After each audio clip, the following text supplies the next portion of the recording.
It's working. I'm so happy to see you. Hi, everyone. It's nice to be here. Yeah, happy to be here.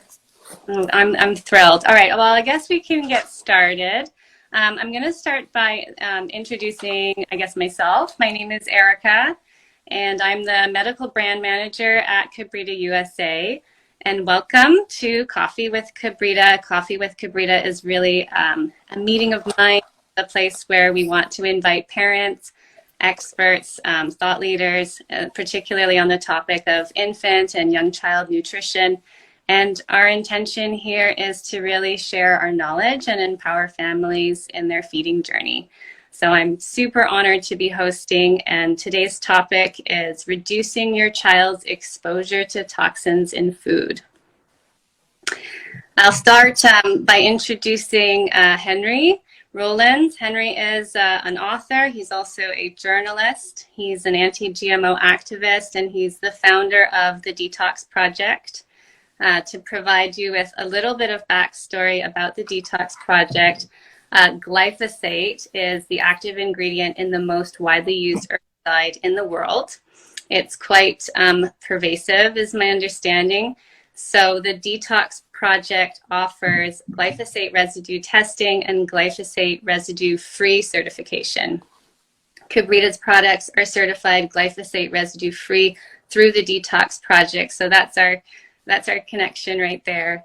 And Yasmine, she is we've worked with Yasmine in the past as well. She is a researcher. She is a blogger. She is a strong parent advocate. She's also a functional nutrition coach, and she is the founder of the Gentle Nursery.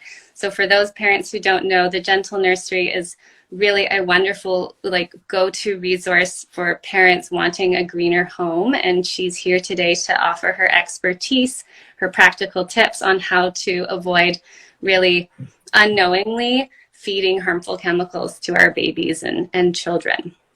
So thank you both for joining today. Thank you. Thank you so much for the invitation and the intro. It's good to be here. I'd like to begin by asking each of you, Yasmine, can you tell us a little bit about the Gentle Nursery and what inspired you to start it? Yeah, so the Gentle Nursery is my website I created 5 years ago out of my own need to find healthier products for my children.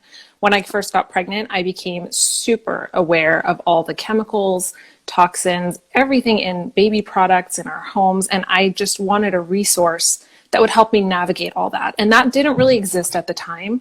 So I basically spent my whole first pregnancy doing a ton of research on baby products, on chemicals, on all these things, baby shampoo and things like that. So I created the resource that I wished had existed for me when I was first pregnant, and that is what the Gentle Nursery is. We talk about baby products, we talk about feeding solid foods, we talk about pregnancy, we talk about avoiding chemicals, and it's really about having a practical approach to this and staying sane, while you're going through all this stuff and reading all the scary things. But it's really about having a balanced approach and I would say a sane approach to holistic, natural motherhood.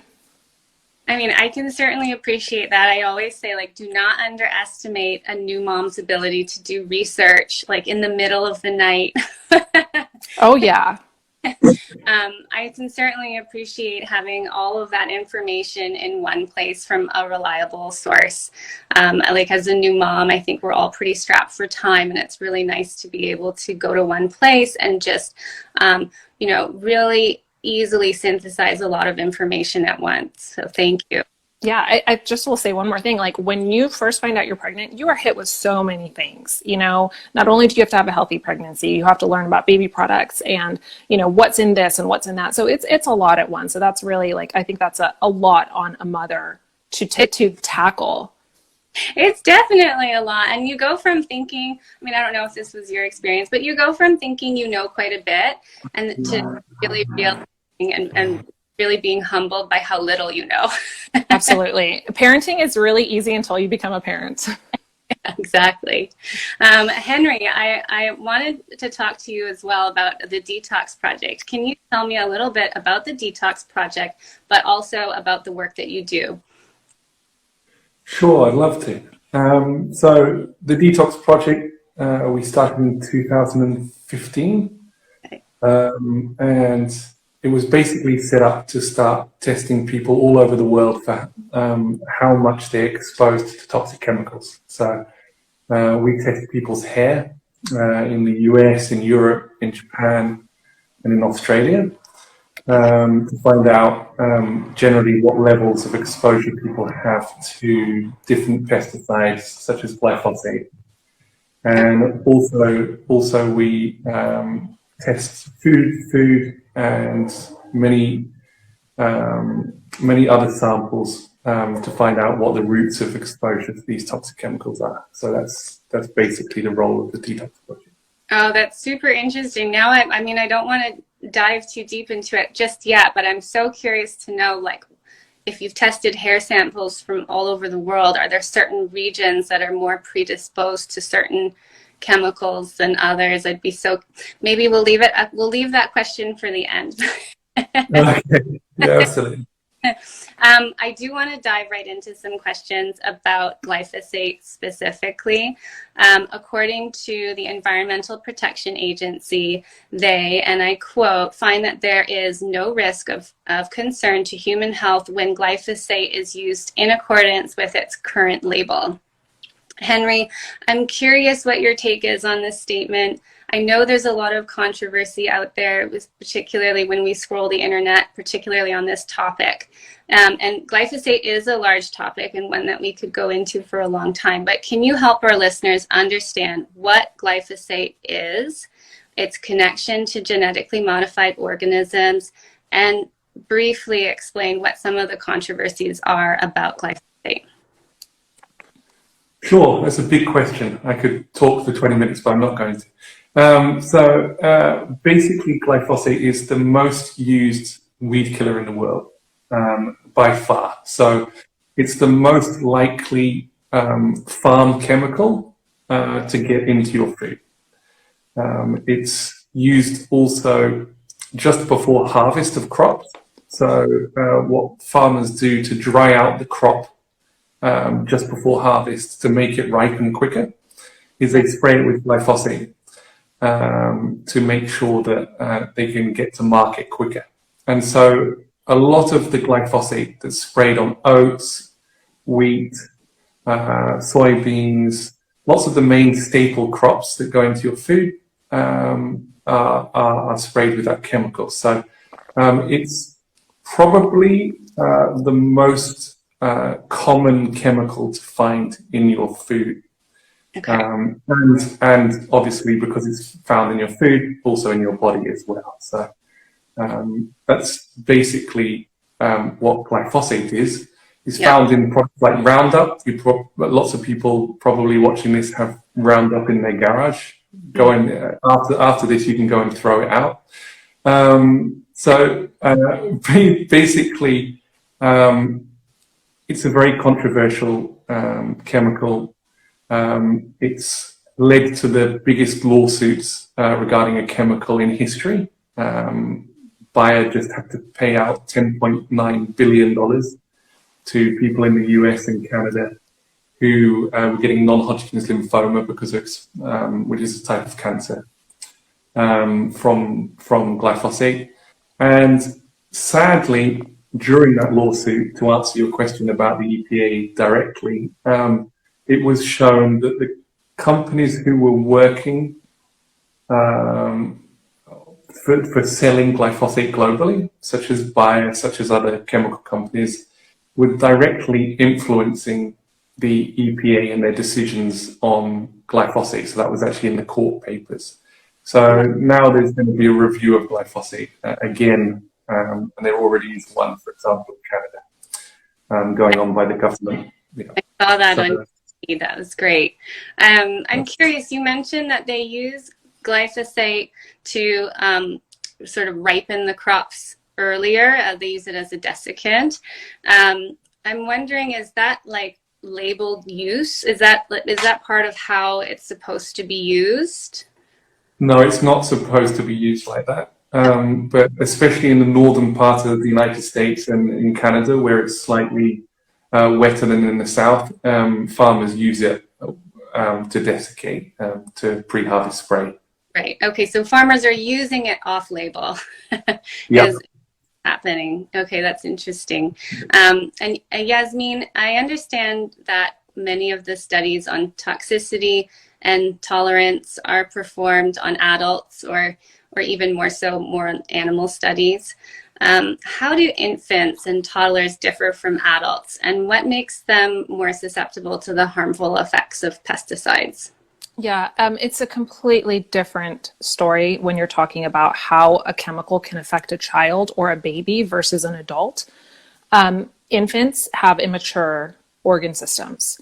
Their bodies are developing. They're going through critical periods of development, and their bodies are just not able to clear or expel pesticides, certain chemicals from the body as well as an adult can, and that's not even saying much. So these kinds of exposures during like critical periods of development, during pregnancy, during infancy, even during childhood, it's just a different story. Children also have different habits than adults. So for example, a child is more likely to crawl on the grass than an adult is, and then put their hands in their mouth.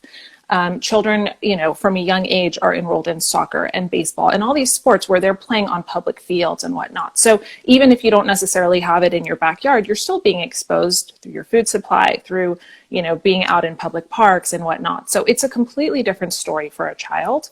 And, I will just say this too, as far as the way that the body works, we have like an inflammation bucket. And the more exposure that we get, it kind of just starts to fill up the bucket. And then once that bucket overflows, that's when we start to see things like eczema. We start to see, neurological responses, ADHD, autism. You get gut reactions with constipation, diarrhea, whatnot. So you're going to start seeing this kind of pouring out of the body. Sorry, that's such a horrible way to put it, but like basically it starts to affect children. If they can't expel it, if they're not able to go on like a detox like an adult or something like that, it just affects them differently. You're completely dealing with two different situations here. It's not apples to apples when you're talking about adults versus children.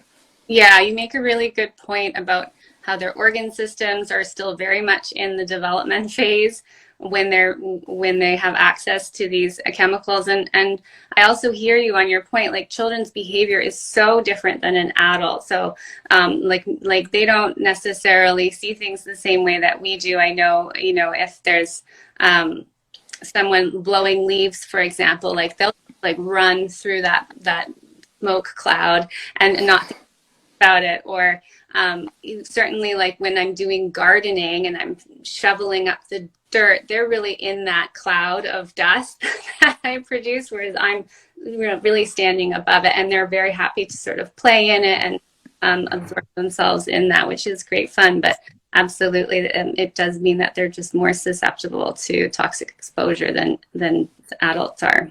Absolutely. I wanted to ask each of you, many of us are familiar with common food labels.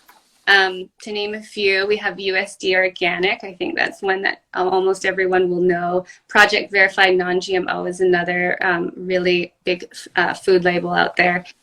Certified glyphosate free. I've seen a lot of clean label project labels as well. So there are a lot of labels on foods, and they all mean something a little different. What can we say to parents, like in terms of, I know that there are a lot of nuances and criteria that's used for companies to put these labels on their products. Henry, I'd really appreciate you weighing in on labels and certifications in particular. I know this is an area of expertise. How can families better understand the types of certifications and how they're categorized? Sure. It's another big question. Certification is becoming complicated for consumers because there are so many out there, right? So it's actually it's more up to brands at the moment to limit the number of certifications that are important to them, I think, rather than to confuse consumers by putting hundreds of certifications on their packaging. But just to categorize certifications in two categories. There's process certifications, which means how the food is grown, what system is used, and for example, with USDA organic, right? There's a specific system used for organic agriculture, which is a clean type of agriculture. But specifically with USDA organic, that often stops as soon as the crop leaves the farm, right? Because they don't do much testing within the supply chain to make sure that it continues to be clean as it goes through the supply chain. That's different in other parts of the world, but USDA organic has a few loopholes in it which need closing. There's a non-GMO project. Again, it's a process certification to show that on farm no GMOs are being grown, and therefore products are being produced from that process. And then there are other certifications like the Clean Label Project and Glyphosate Residue Free, which show you exactly what's in this case not in the final product that you're buying off the shelf. So those are testing certifications where there's third-party testing done on the final products. Both of them are beneficial together, and obviously there are many other certifications out there like Fair Trade and B Corp and all sorts of other things. Right. I think the most important thing is to start learning which certifications are important to you. And specifically for young children, it's really important to eat as much organic as possible. Yeah. Just purely because organic agriculture limits the amount of pesticides and toxic chemicals that are used, to avoid GMOs, and to also look for verifications that that product that you're buying doesn't contain things like glyphosate. So there's slight nuances to certifications, but it's important to start learning just a little bit so that you can understand what's important to look out for, especially when you've got young children. So. Yeah, that makes sense. I'm curious. You mentioned that that certified organic means something a little different in the EU than it does in the United States. So I guess in the United States, USDA organic really means they're looking at the crop while it's being grown and ensuring that it follows certain standards. Is that different in the EU? Does the EU sort of test during and after? And then in Europe, the regulations are stronger. So there's actually testing in the supply chain. So once the crop goes off the farm, it then gets followed through the supply chain and tested at different stages until it gets into the final product that you eat or drink. Okay. So that's something that USDA organic is still weak on, partly because organic has grown so fast in the US that the regulations have kind of found it a little bit difficult to keep up, but hopefully they'll change that so they'll do more testing in the supply chain, because there's all sorts of possibilities that are not good for the consumer if you're not testing regularly. So I think testing is vital, and also transparency. Full transparency is vital from the food brand's point of view.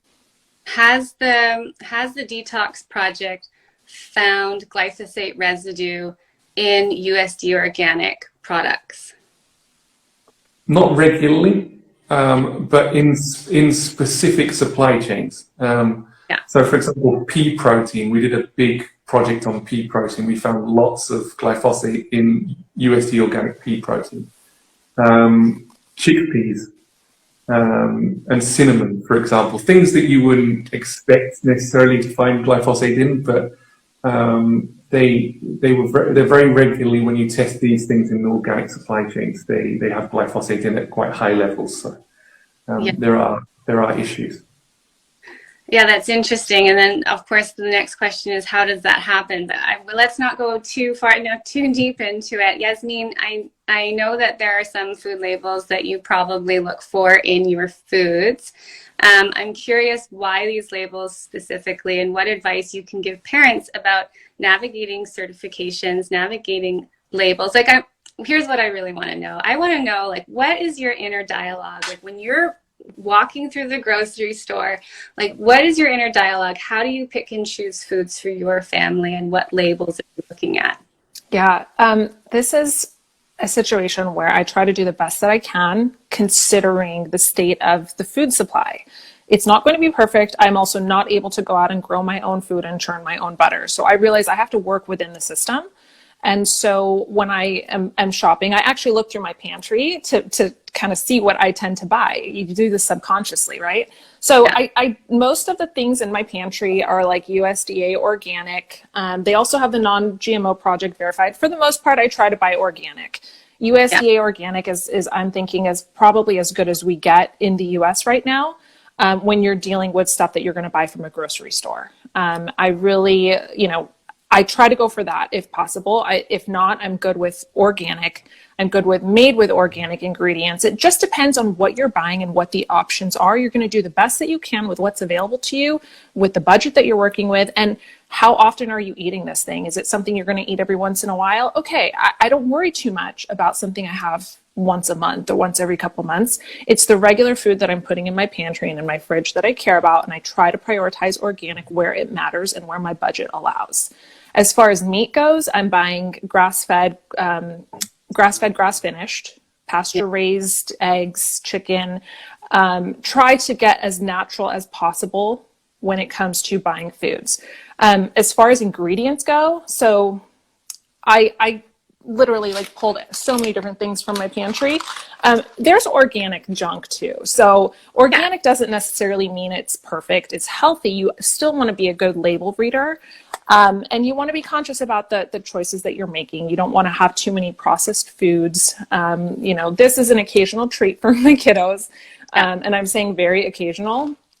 But I try to avoid just taking this a little deeper than just the certifications. I really try to avoid a lot of chemical additives. We avoid food dyes as much as we can, natural and synthetic, just because we all react to them in my family. I have also really come to appreciate the glyphosate-free certification. I just wanted to say that too, because I was looking through things and I appreciate all the glyphosate testing that you do, Henry, and the information that we have as consumers, because you wouldn't necessarily realize that there's a difference between one oatmeal, one thing of oats versus another or something like that. So it's really, really useful to have these third-party certifying bodies, because frankly, like the regulations in this country are not supporting that. So we need third parties like this. So thank you, Henry, for that. Really, just to say, I really look for brands too that I can trust over time. And that's one way that I sort of keep my sanity in the grocery store, because it's hard. I spent so much of my time reading labels that it is second nature to me now, but it still takes time. It still takes energy, and it still can be kind of a point of friction for me when I'm trying a new product. So I like to find brands that I can trust. I also recommend, it's hard for anyone trying to do this from scratch. Don't try and reinvent the wheel. Use the resources available to you. Find brands that you can trust. Find bloggers that you can trust. Find organizations that you can trust. And rely on a lot of the research that has already been done so far, because it is just it can be so overwhelming, and you don't want to deal with that. It's hard enough to decide what you're cooking for dinner, let alone like going to the store and having to navigate all the different options and all the certifications and stuff like that. So I think here in the US, just to go back to the original question, I look for organic as much as I can. And that's really kind of, as good as it gets. You can shop locally, you can shop at farmers markets, and then you're dealing with a different set of, you're not dealing with certifications, but you're dealing with someone that you can talk to who raised the food or planted it themselves. So that's another option that you have, is to shop locally or grow your own food, which is not something I can do at this time. And you make such a good point. Like, really look at the foods that you consume all the time. And I'm like a repeat shopper. Like, my grocery cart looks almost identical week to week at this point. And so that's definitely a takeaway point for me. I'm really going to look at the foods that we eat every week. We go through bananas really quickly in this household, and just ensuring that, if you can afford it, buy the organic bananas when possible. And likewise, I hear you when you say you try not to buy a lot of processed foods as well, which makes sense. Yeah. And I would just, I was just going No, to no. say, Sure. sometimes your budget is not going to allow for organic, or sometimes something isn't available organic. And that's when I literally just try to do the best that I can. I do follow the clean 15 and dirty dozen as much as I need to. So like avocados, okay, it's not organic. I'm okay with that. Oranges and grapefruits, hard skinned fruits, I'm okay with them not totally being organic, but apples, strawberries, berries, things like that show up often high for pesticides. I really do want them to be organic, and that's a definite priority. Oh, yeah, that's a really good point, that some foods are just more susceptible to having pesticides on them than others. Yeah. Henry, you wanted to say something? Yeah, I wanted to say that there's a really good reason for concentrating on the things that you eat most often, because generally the only dangerous thing to health is consuming toxic chemicals at the low doses that are in your food, because they're not high poisonous doses, they're at low doses. So those specific chemicals are only dangerous if you regularly consume them. Right. So just not to scare everyone and say, you have to eat 100% organic, you have to do this. It's not true. You just have to avoid those chemicals in the things you regularly eat. Yeah. Because if you're eating something, for example, constantly with glyphosate in, or constantly with arsenic in, or constantly with heavy metals and PCBs or whatever else, that's going to affect your health. Eating something, a couple of times a month, which has low levels of chemicals in it, is never going to affect your health in any way. So it's constant exposure that is what's dangerous to, especially to young children. So those are the things we have to avoid. Yeah. Okay. I was just going to say, I always tell my like readers and in my Facebook group, try to live by the 80-20 rule. Focus on that 80% as much as you can. Control what you can at home. And if you are outside at a birthday party, or, you're out at a restaurant, that's not the time to stress. It's really about what is making up the bulk of your routine and your constant exposures that you should be, working on as much as possible. Yeah, I like this balanced approach. I certainly appreciate it in my own life. Yeah, you'll go crazy otherwise. Yeah, absolutely. I do want to pivot the conversation slightly to other chemicals. Henry, I know you mentioned BPA. There are other detrimental chemicals in our environment, certainly. But then there are some that are really specifically of concern to families, expecting mothers, younger babies. I was wondering if you could talk a little bit about that. Like, what do expecting mothers, infants, or families that want to have children, what should they be looking out for in terms of chemical exposure? Sure. Probably most importantly, apart from avoiding pesticides, eating organic, the problem that most parents face is that everything comes in plastic. You'll have especially high-fat products, and they'll always be in plastic bottles, etc., etc. Even if you buy BPA-free plastic, it's a marketing gimmick, because it's actually been replaced with things like BPS, BPF. These are the same chemical, more or less. It's just being shifted in the plastic industry. So they're a group of chemicals, PFAS, phenols, and also in some places phthalates as well, which are all in plastic, and they leach out of plastic into products that are high fat or are heated. So they're the forever chemicals, basically, because they last a long time in the body. And they also cause hormone disruption.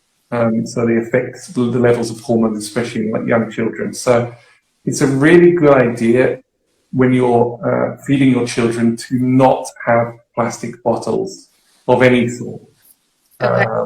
Or indeed heat up plastic in the microwave or whatever else when you're cooking, because it just really... an extra thing, never use Teflon. So Teflon-coated pans, for example, have the same things in as plastic does. So Those are the main things outside of the pesticide world and the glyphosate world that, as a parent, is really important to avoid.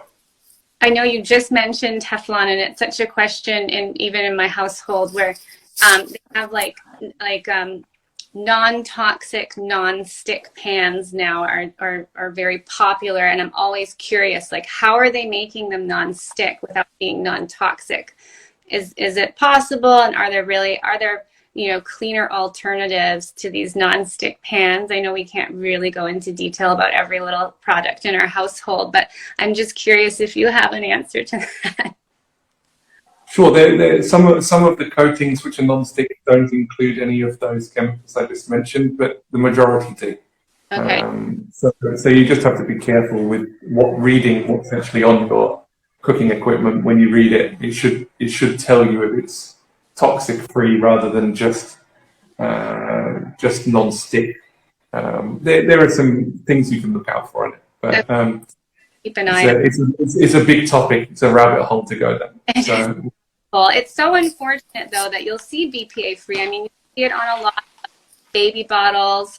You'll see it on the packaging, and it'll say BPA free. And I guess if I'm hearing correctly, that really, even though it might be BPA free, it's really likely that they've just replaced it with BPS or BPF. Is that? There are a group of, so BPA is from a group called phenols. Okay. And phenols are basically a wide range of chemicals that are used in plastic. BPA was the most used one, and the plastic industry very cleverly said, let's get rid of BPA from the industry. We'll look like we're doing a good thing. But they know very well that the replacements are sometimes more toxic than BPA.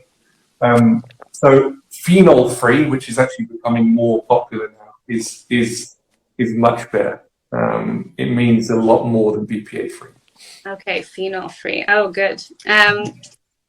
Yasmine, you're definitely a baby product expert. How prevalent are these chemicals in baby products? And can you provide some examples of where they're commonly found? Yeah, absolutely. I mean, this is basically what started my whole journey. Was being worried about plastics and chemicals in baby products, and literally it's been the past 5 years of learning and researching and finding products that avoid these kinds of things.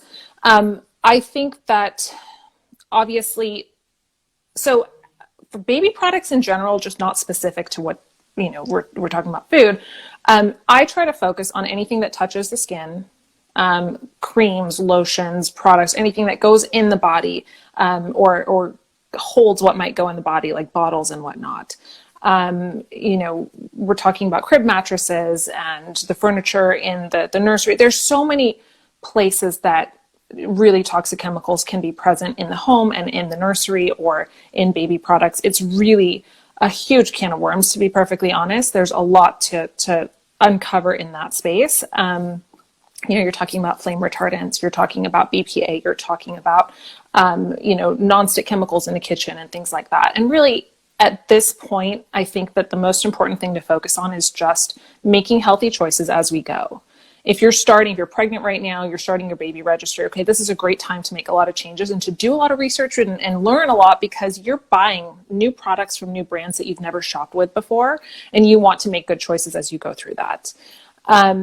Specific, and I will just, like, if I can plug my site, I mean, I've done tons of research. I have lots of product guides on gentlenursery.com. As far as like just focusing on food and eating and what we can do in the kitchen, I would just say, like, I made like a list of kind of like tips that will help us avoid, pesticides, phthalates in food, BPA. You covered a lot of that already, Henry. Lots of preservatives. It really comes down to eating clean, avoiding food dyes, avoiding, really lots of processed foods that are exposed to a lot of industry, a lot of manufacturing.